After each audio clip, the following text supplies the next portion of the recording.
Hi, everyone. I'm Peter Gianetti of the International Housewares Association and Homepage News. IHA continues its series of free webinars providing the home and housewares industry with information and insights to help navigate tariffs. In today's fourth tariff update webinar, we'll learn how artificial intelligence can help tame tariff turbulence and make trade compliance smarter and easier. With frequent changes to tariff codes, rates, and corresponding trade regulations, executives from IHA member service partner Quickcode.ai will present a practical, solutions-focused session on how AI can help importers navigate the growing complexity and volatility of global tariffs.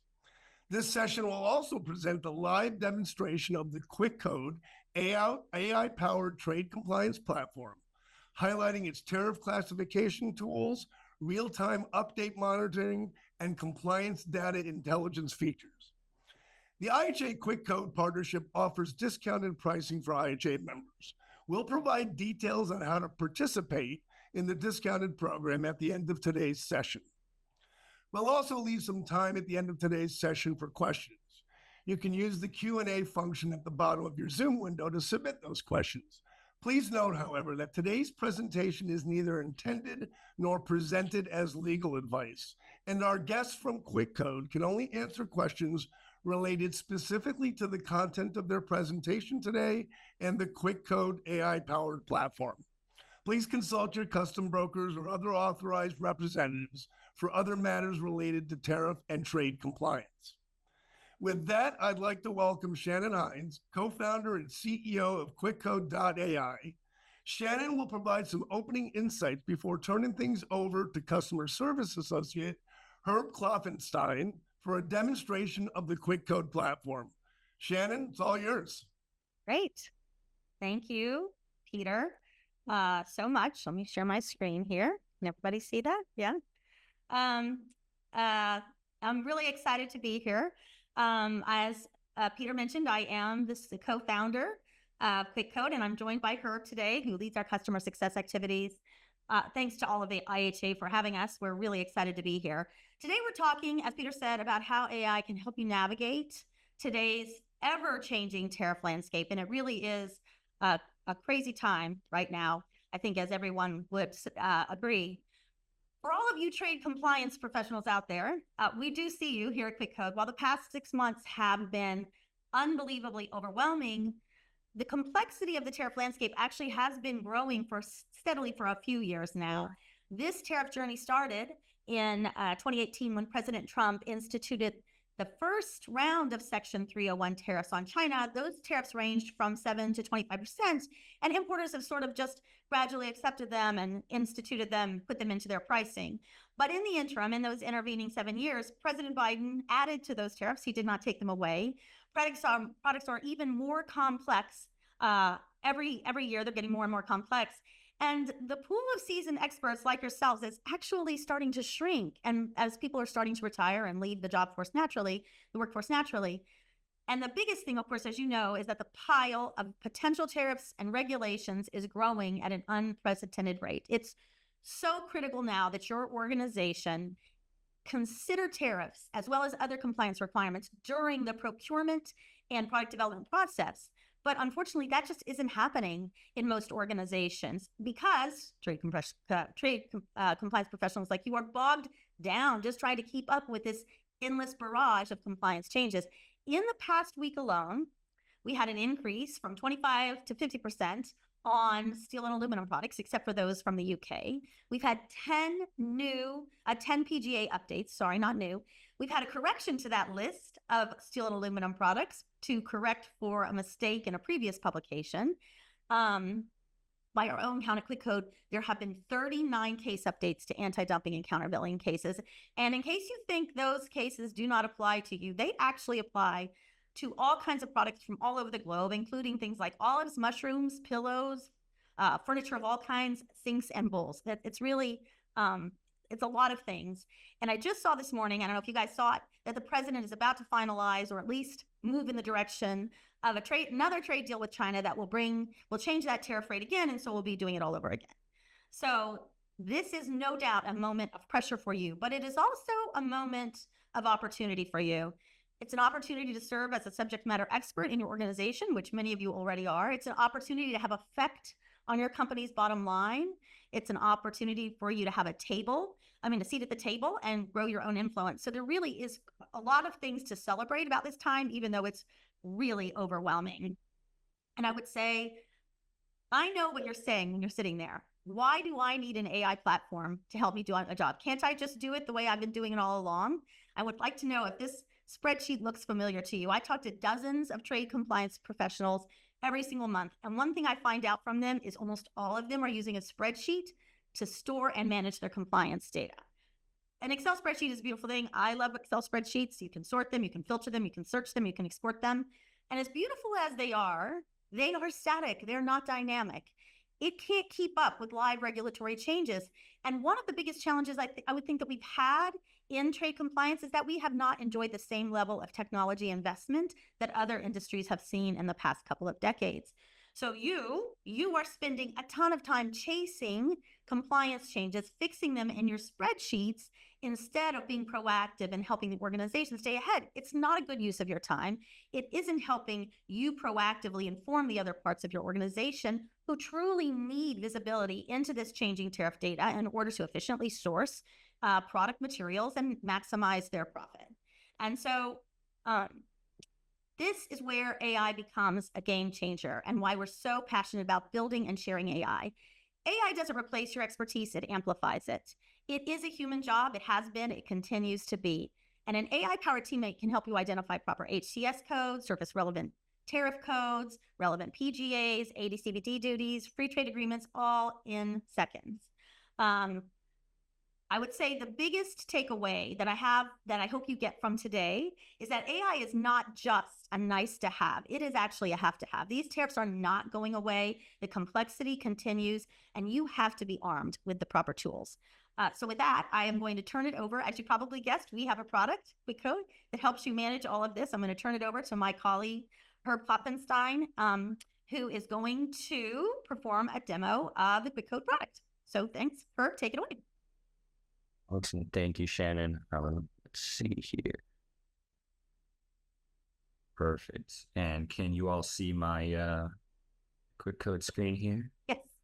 Perfect. All right. So like Shannon mentioned, we have an AI assist classification and compliance product. The assist is a really important word there. Shannon mentioned it's a human job. We try to empower classifiers and compliance personnel with all of the data that they need and kind of filter out the excess noise that exists in the tariff book and in all the sources that you typically use. So as you'll see over the course of the demonstration, we use the HTS-US and the HTS-US notes and the WTO explanatory notes and the cross rulings in the AI. That is kind of some of the data sources that he uses. And it is very transparent. So it's not kind of a you ask, it spits an answer at you. We will put in a product description, and then it will tell you why it thinks it might be, one chapter versus the other, and it will tell you which cross rulings, which WTO explanatory notes are driving that decision. Just to, like I said, put all the data at your fingertips. We know you're an expert at what you're doing. And so we are trying to just help make your job faster, easier, more repeatable, and more accurate. And so, what the first kind of step is going to be to classify a product is to enter a product description with a country of origin if you have it. So I am going to do a product from China, and I am going to do a wooden dresser. And you can put in as much or as little data as you want. When you hit return, the AI will look at your product description, and then it will give you relevant chapters or headings based on your product description. So up here at the top, the first thing it does is it asks if you want to add some additional descriptions, additional terms. That can be really helpful for things like brand names or generic terms to kind of help focus the AI. I'm not going to add any of those right now, but you can do that. It just kind of reruns the AI with the new details. You can then attach files, data sheets. So that can be anything from a product image, which can be really helpful during the classification process, to a spec sheet, a bill of lading, anything like that might be helpful during the classification process. And then we kind of come down here to the AI classification portion. Like I mentioned, it's human in the loop. the human will always be in charge. You can see all of the chapters if you hit show more here. I could say this was a live animal if I wanted to. I'm not going to. We know it's not, but the AI isn't going to lock you out or prevent you from doing anything. Like I said, it's here to empower you and to kind of make the process easier. So up here at the top, like I said, relevancy order. So the most relevant chapter for the AI is going to be furniture. And then, wood articles is the second most relevant. And if I open up this view findings here, it'll tell me specifically why. So that's where that kind of citing of the sources comes into play. So you can see here, there's some WCO explanatory notes on furniture. There are some cross rulings on furniture. And then there's just some scheduled text as well. You can click into any of these at any time to read kind of the full scope of the WCO note or the ruling. You can open that up. You can even attach rulings to the classification. So if this specific ruling here was really important to your classification process, you could attach that, you can check that, and then that will live on the product in the future. So as you continue working in the future, if somebody ever asks why it was classified the way it was, you can use that ruling as kind of a citation to say, there's this ruling that really helped. This is exactly the product. This kind of drove my classification. From there, it is supposed to mimic a typical workflow. So it is kind of working down the HTSUS schedule. So you can select a chapter, you can select a heading. The findings, the citations will continue to get more and more exact as our code does as well. And so I'm just going to go ahead and classify us down. In the findings here, I know there's a couple of rulings. And if you get to a point where this is right, you can classify one step at a time. But if this is the right code, you can jump straight to it. There's a "This is the code" button. I'm going to go ahead and click that now. And it will take us down to our 10-digit classification.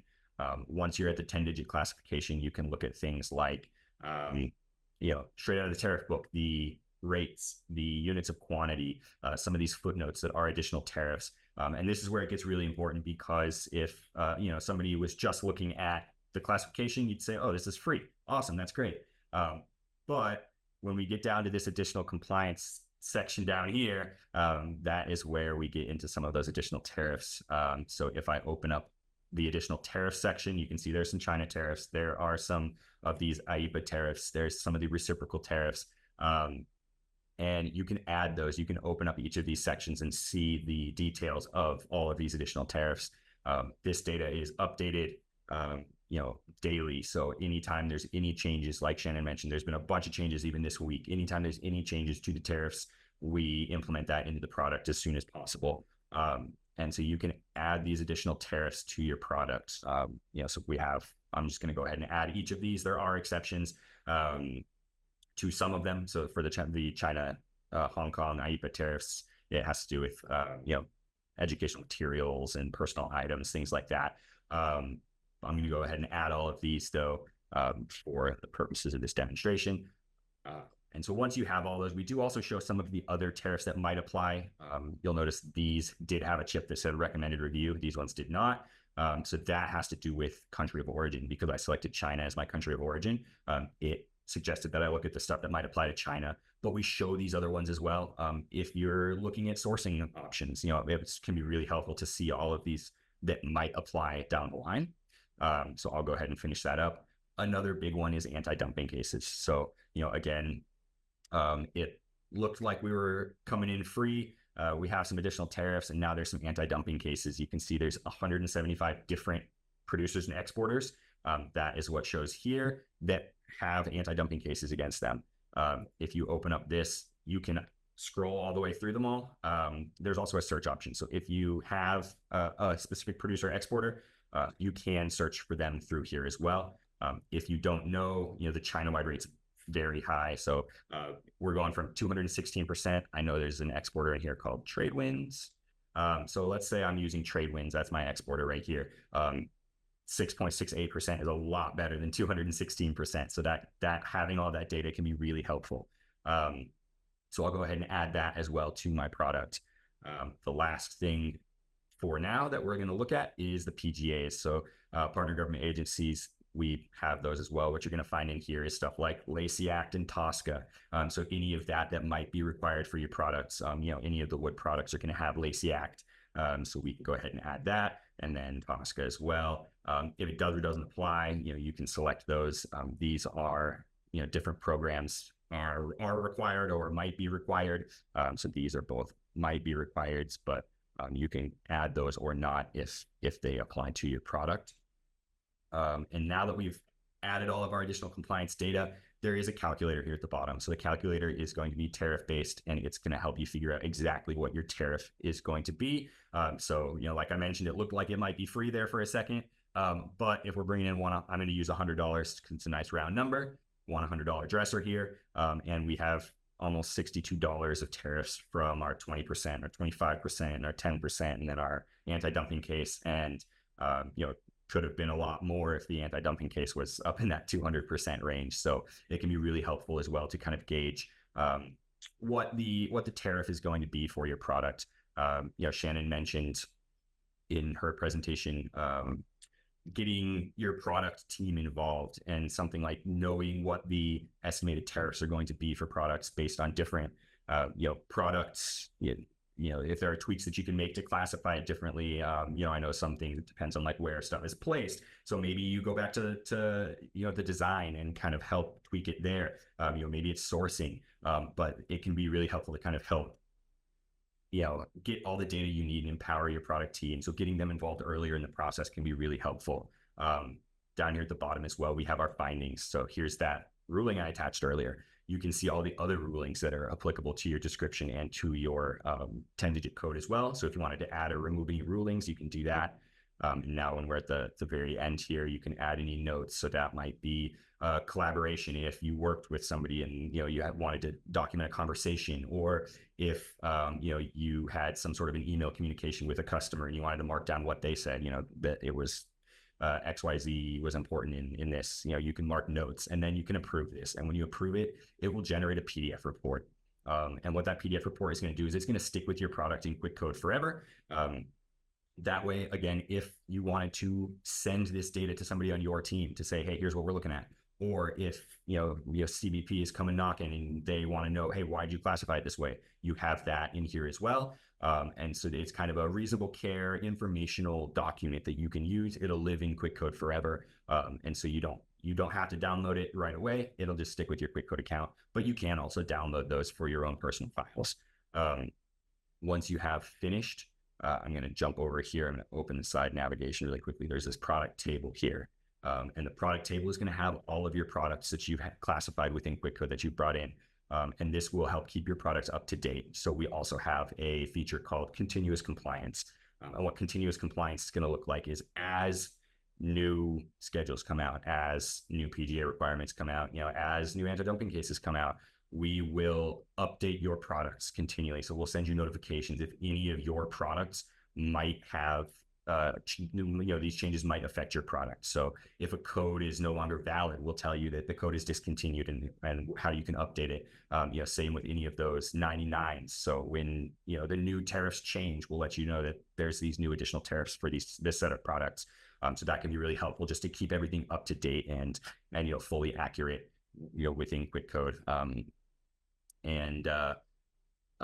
That can kind of help keep everything up to date. The last thing to touch on is there is an ingest process, so you can bring in multiple products at a time. That can be really helpful so that you're not just kind of knocking things off one at a time. You can bring in a bunch of products, and that can be really helpful. And then once everything's in Quickcode, Shannon mentioned that spreadsheets have a lot of sorting and filtering. That's nice. We also have a lot of sorting and filtering, so you can do things like search for products in your table if you needed to find them later. You can also filter based on how far down the classification process they are. You can sort based on codes or based on alphabetical or country, things like that. And you can even customize your own product table. So you can put the columns that are important to you up front and remove kind of some of the columns if you're not using them. So it's a really kind of customizable, flexible product table. You can search by code, you can search by country, you can search by description. So you kind of find all the products you need. And then you can do things like export them or make updates to them as is necessary. That was a quick run through of kind of how Quickcode's AI assist classification can empower you to get all the data you need, give you all of the information that you need during the classification and compliance as a whole process. So yeah, I am going to go ahead and throw the screen back to Peter here. Thank you so much. We've got some questions coming in, but I thought of some questions as well as you were going through, and one of the questions we have is the same question: is how fast do the changes get implemented into so if there's a tariff change or there's some sort of regulatory change, how long does it take before the system updates all that? Typically that's going to be same day. So we check all the sources daily. For the schedule, we check that more frequently than daily. So we're checking that at least hourly. Is there an actual notification or alert that people will get apart from being logged into the platform? I'm just curious. We do have email notifications.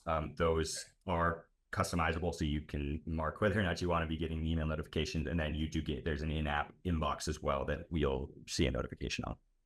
Before we get to some of the other questions, I have a kind of a basic question for you. Maybe it'll help answer some questions. What are the common questions you get from prospects and clients when they're setting the platform up, and then as they're using it and as things kind of evolve within the platform? I think one thing that I didn't mention that I think we get asked a lot is kind of the idea of automatic classification. So that's something that a lot of people are interested in. Is you put in a description, you get 10 digits back, and that, as you saw, is not something we do currently. There are cross rulings. The CBP released a ruling about that.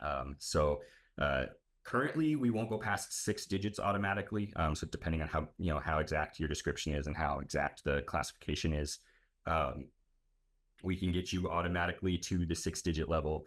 But yeah, there was a CBP ruling that anything past that, anything at the 8 and 10 digit level, is considered customs business, and it has to be done by a human using reasonable care. There's a whole bunch of legalese around it. But so if that was a question that we don't and currently won't get to the 10-digit level automatically. If the legality of that changes, that's something that we would revisit. But yeah, that's a question we see a lot. It's kind of about automating it. I don't know, Shannon, do you have another? Yeah, a question we get a lot is, wait, you only have US. Why do you only have US? Actually, we recently added Schedule B. I don't know. I didn't see Herb. Did you? You didn't? Oh, I did not demo Schedule B. So we have the Schedule B in there, and we're going to have the HS codes for all countries starting, I would say, next week. It's in test right now.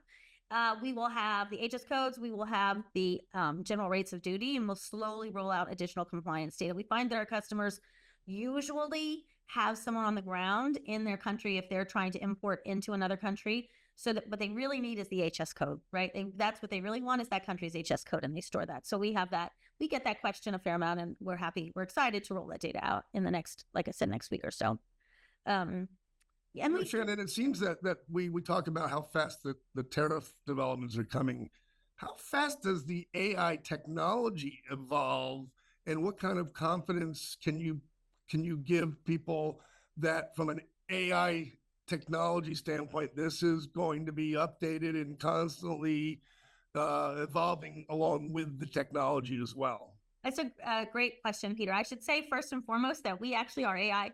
We were in AI first before we were in trade compliance. We found a really nice use case in trade compliance. So, as I said in my presentation, it's a space that hasn't enjoyed a lot of technology advancements. I would say a lot of investment.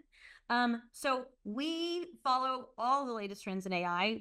That is how we came up with Quickcode, and that is how Quickcode has evolved, is literally just moving with the ball. And I'm sure all your audience members know, the AI of 2.5 years ago looked very different from the AI of today. So we do advance, but I think a fair question is also, and anyone who's very familiar with AI understands there's this concept of model drift. And model drift is, my AI is tuned really nicely today to today's use cases and data sets. But as those data sets change, as the regulation changes, for instance, my model might drift and it might not be as accurate. We test for that every single day. We have We have an automated test that runs and makes sure that our AI is staying within what we consider to be a reasonable accuracy space. We also are committed, and we do make changes to our AI as needed and tweak it. Luckily for us, what we do is whenever there's a new ruling, and that, a few times a month, there's new rulings. Whenever there's a new AD/CVD, whenever there's a new tariff schedule, all of that, our AI is retrained on all of that. So if a new ruling comes in, and this is really, really important, if a new ruling came in yesterday and it materially changes the classification, one of our users will have the benefit of knowing that without ever having to read the cross rulings. If you are a trade compliance professional, there is a good couple hours worth of reading that you could do every single day for new information. And then you have to remember it. Oh, I saw a cross ruling about grapefruits or whatever, right? So it's critical that you have a data source, an AI source that already has that baked in, and we do. Do you have a sense, is there any kind of benchmarking in terms of how much time using an AI assistant in this process is going to save versus man hours against the same operation? Sure, and we've tested that a lot, and I would say the number we use is 80%, right? So the reason we use that number is we have watched others using our product. We know how long it takes to go to 5 or 6 or 7 different sources, which is what they would have to do. The anti-dumping and countervailing sources alone come from about a half a dozen websites. So you can't find all that information in one place. And then the AI helps you so you don't have to traverse that massive PDF or that massive book. And, a lot of our users, of course, are their expert users. And so they have an idea of where something might classify. That's not uncommon. But what they don't have at their fingertips always is the notes in front of them with the schedule. Or they don't know the exact 8-digit and 10 digits. They kind of have an idea what the heading is. So that's really where Quickcode speeds up that process dramatically. And have you found, you mentioned it earlier, have you found that by using an AI platform here, getting other departments engaged in trade compliance is happening more frequently than it may have ever happened before? So on the front end, whether it's product development all the way through to sales, and understanding how trade compliance factors into ultimately getting that product from point A to point B. So I will tell you, this does come up a fair amount. We call it at Quickcode compliance left. It's kind of the riff on a concept called security left, which is where we say trade compliance belongs in every department. And the reason it does is it touches legal, it touches procurement, right? It maybe touches product development. And so because of the current tariff landscape, because there are so many rules. I mean, just the rules related to the stacking of tariffs, USMCA, automobile tariffs, if then else. It's critical that you have someone who's really knowledgeable at the table when you're trying to figure out, should I buy these automobile parts from Mexico or should I buy them, from Colombia, for instance? And so our users tell us, it's not Quickcode necessarily at all, but Quickcode has helped them that this current tariff landscape has helped them, right? Let's help the organization understand how important trade compliance is because it costs so much money. I was going to use an example and I just ran out of time, but we have a customer who they sell fasteners. Their fasteners, they placed an order. Their procurement company placed an order for some fasteners for one of their customers. The fasteners were ordered. They were off the coast of California in a container ship. Their broker called and said, oh my gosh, there's 156% anti-dumping tariff on these fasteners. So then our customers, they were not a customer yet. They're faced with, do we send those fasteners back to China and not honor the order from our customer, which is bad, right? You don't want to have that happen. Or do we bring them into the country and essentially eat that tariff, cutting completely into our profit margin? Had their procurement people known about this anti-dumping, or at least known at the time that they purchased, they could have avoided it. They could have built that into the contract that they built. So it is really important to have these kind of conversations, especially now, and I think going forward, especially because it's not the same, right? If we have a full implementation of reciprocal tariffs, it's going to be different for, I think, 20 some countries, right? It's going to be different. So it's really, really critical that these procurement, product development is working with the experts in trade compliance. And I do think we're starting to see that more. Yeah, more than 20 countries, I think, when it's all said and done. So you can peek into the Q&A. Why don't you take a look into some of the questions that we're getting right now? I think you're in a better position to judge which ones you feel that you can answer today and which ones you may not be able to answer. So I'm going to turn that over to you. So I think the first set of questions, and I might have Herb share a screen again, are about steel and aluminum products from Mexico, steel and aluminum products in general, the derived products. So just while Herb is sharing, just a real quick note on that. When these executive orders come out, because that's the first thing that comes out, and then there's often a Federal Register publication as well as what we call a cargo security messaging system, which has these specific instructions and guidance to the trade community. Those are the things that drives Quickcode. We never do Quickcode based on just rumor, of course, because we don't know what that means, right? So we wait until those official orders are out and then they come in. And then those are often have specific instructions about HS codes, and the steel and aluminum tariffs are a very good example I mentioned earlier. They listed the steel and aluminum tariffs, and there was some more guidance that went out and said, oh, hey, there was a mistake. We need to fix that as well. So I'm going to let Herb take over and demonstrate those steel and aluminum tariffs for you. Go ahead, Herb. Sure. And I saw as well that there was there was a question about the derivatives specifically. Okay. All right. So I'm not sure. The example was aluminum streamers. I'm not entirely sure where this would go, but I think it's steamers. Steamer. Well, that makes sense if I could read. I don't know what that is either, but I know steamer, not streamer. Find that makes more sense. Like a food steamer, maybe. Maybe. It could be steamer vessels as well. See if you see how there's multiple possibilities there. Yeah, I'm not sure which one this particular listener today is referring to, but I'm just showing you the distinction. Yeah, I appreciate that. I will. I'll just throw it down here in scour. We'll say it's cookingware of some sort.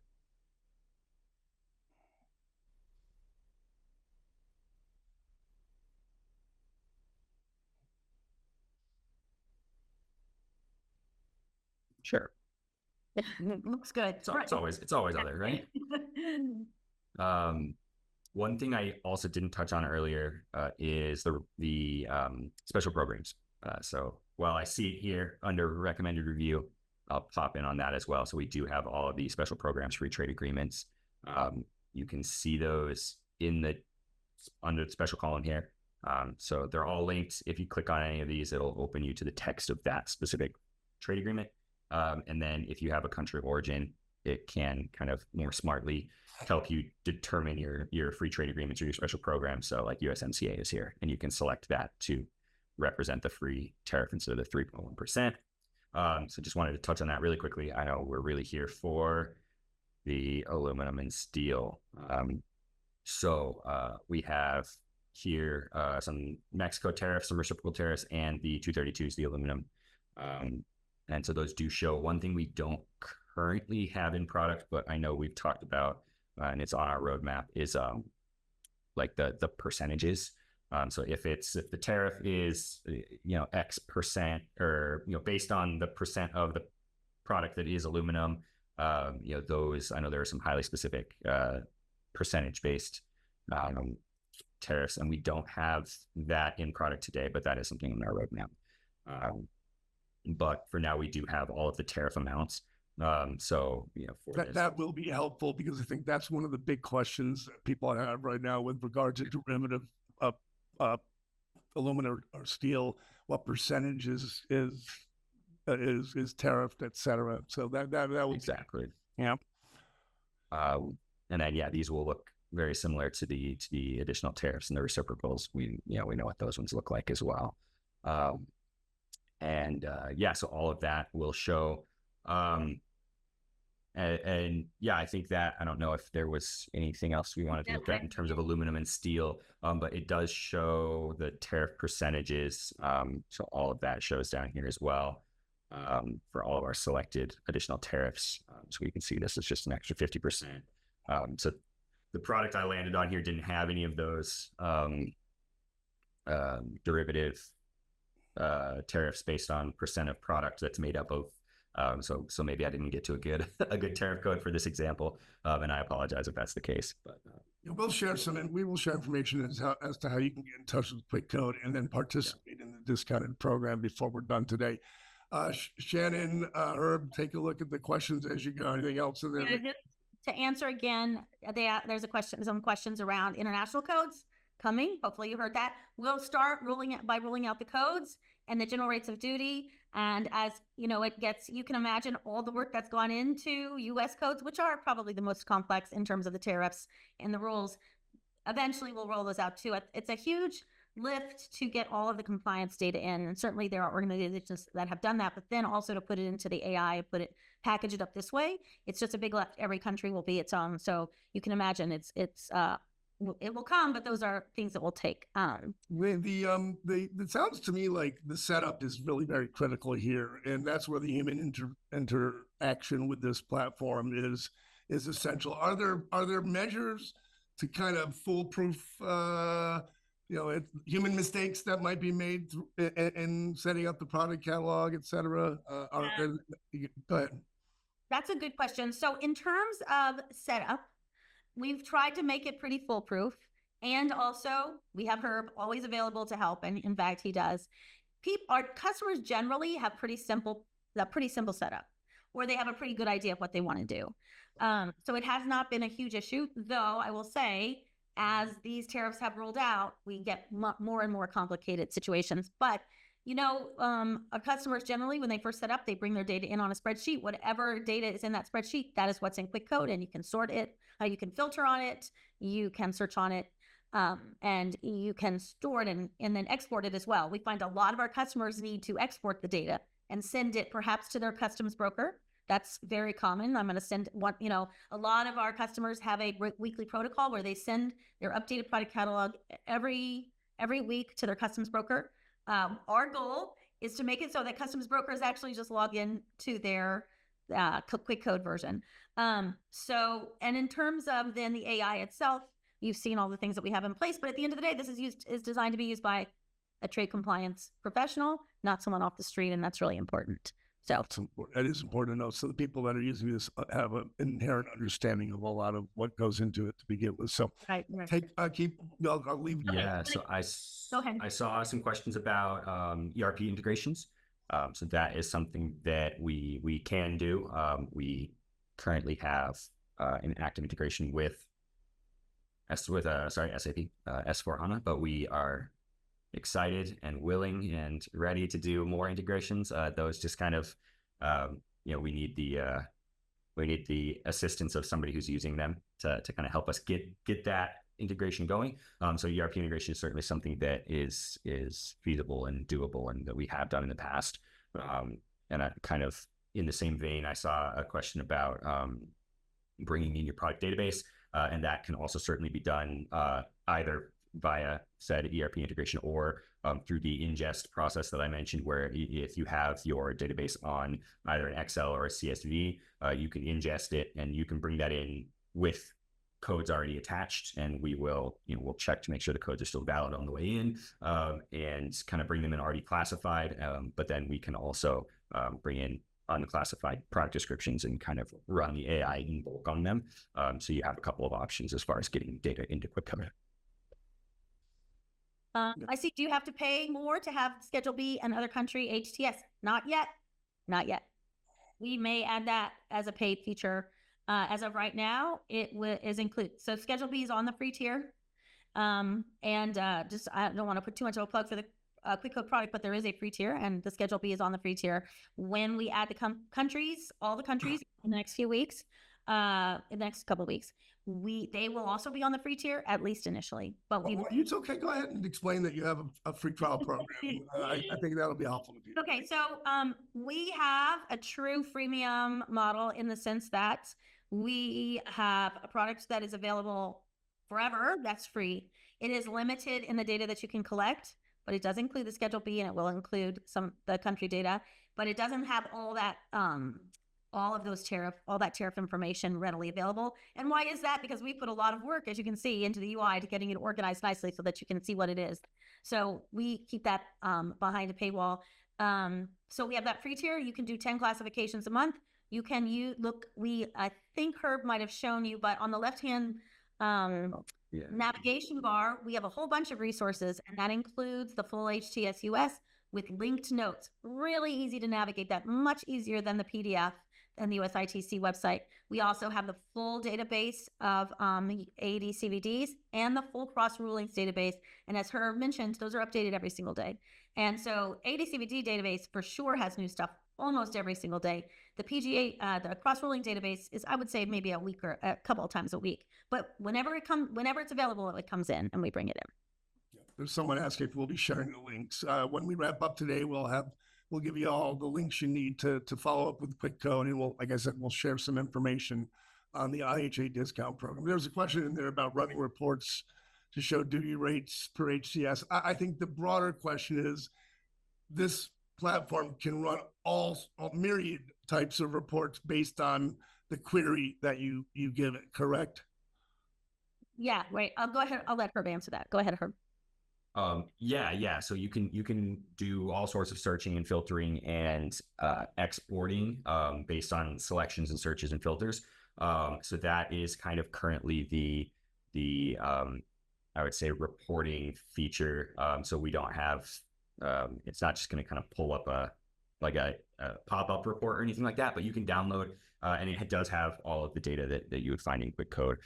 So it'll have a whole bunch of columns in a downloadable spreadsheet that you can, like I said, you can sort, you can filter, you can search, and then kind of make a selection and do a download that way. And that is, like Peter mentioned, you can set it up however you want. You can do any sort of combination of sorting and filtering and searching to pull data. And so that can definitely be really helpful. And then, yeah. We have the product report as well, which is Herb demoed, which is just a one product report, which people use as their repair or send to their broker or send to another customer, depending on this case. But that's one per product. Yeah, well, there's a question about how much it costs. We're not going to share that detail necessarily today, but we will give you information about how to contact Quickcode and how to get the discounted program through IHA. And there's also some questions about specific products with types of handles. We appreciate you throwing those in there, but we just really don't have time to open this up to a lot of specific questions today. Again, we'll recommend that if you have a specific question, we're going to encourage you to get in touch with the folks with Shannon and Herb, and they can probably walk you through some opportunities to learn a little bit about theirs. Shannon, Herb, did you see any other questions in there that you wanted to address? I think so. I think I lost it. Is one of the email notifications to notify when a prior used HTS code becomes obsolete? Yes, is the answer to that. So if you do have the continuous compliance feature, if you have a previously classified product, and the schedule changes and that code is no longer in the new version of the schedule, we do send a notification to let you know that the code has been discontinued, and we'll tell you where it was discontinued to. So if the first 8 digits are still in the schedule and it's just the last 2 that kind of branched out, we'll let you know that it's still valid up to 8 digits, and then the last 2 will need to be updated. And yeah, if it backs up further than that, we'll let you know to what point it's still valid. Yes. So can I ask? Go ahead, Shannon. I was going to say, related to that, one question we get a lot is, what do you just reclassify for us? So I'm going to give you the example of a change that came out, I think about a year ago. Bananas.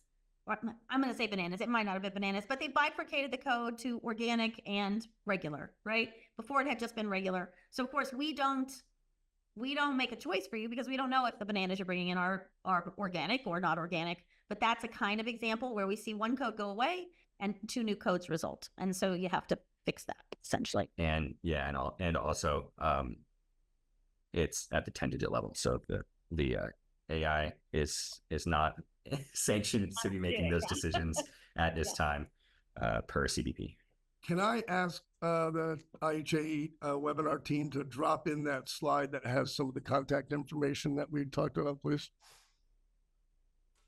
Thank you. So let me just share what's on this slide right now. What are the next steps? You can register at Quickcode.ai, schedule a meeting with Herb at meet.quickcode.ai, or you can email Quickcode at hello@quickcode.ai.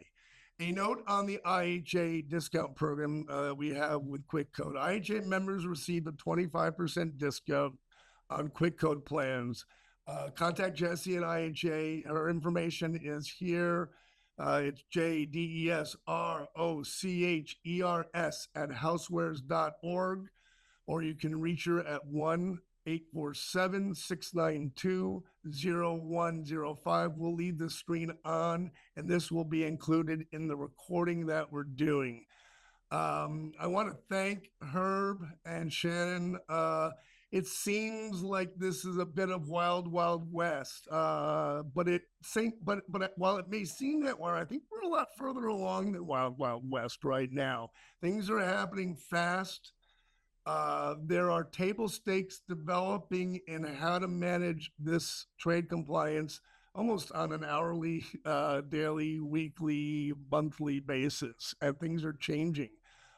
This is one of the ways you can do it. We're glad at IHA to be able to have a partner with a technology provider that's right in the sweet spot of one of the most important subjects that our industry is dealing with right now. So we thank you for that partnership. We appreciate you taking time today to help walk us through the platform. I'm sure we will hear from you again down the line. Again, folks, we're going to leave this screen on right now. Quickcode.ai, meet.quickcode.ai, or hello@quickcode.ai if you want to reach directly out to the folks at Quickcode. And you can reach Jessie at JDESROCHERS@housewares.org, 847-692-0105, and she can discuss the discount program with you. Once again, thanks to Herb and Shannon. Thanks to the IHA team. On behalf of the International Housewares Association and Homepage News, I am Peter Giannetti, and we will see you next time. Thanks so much for joining us today.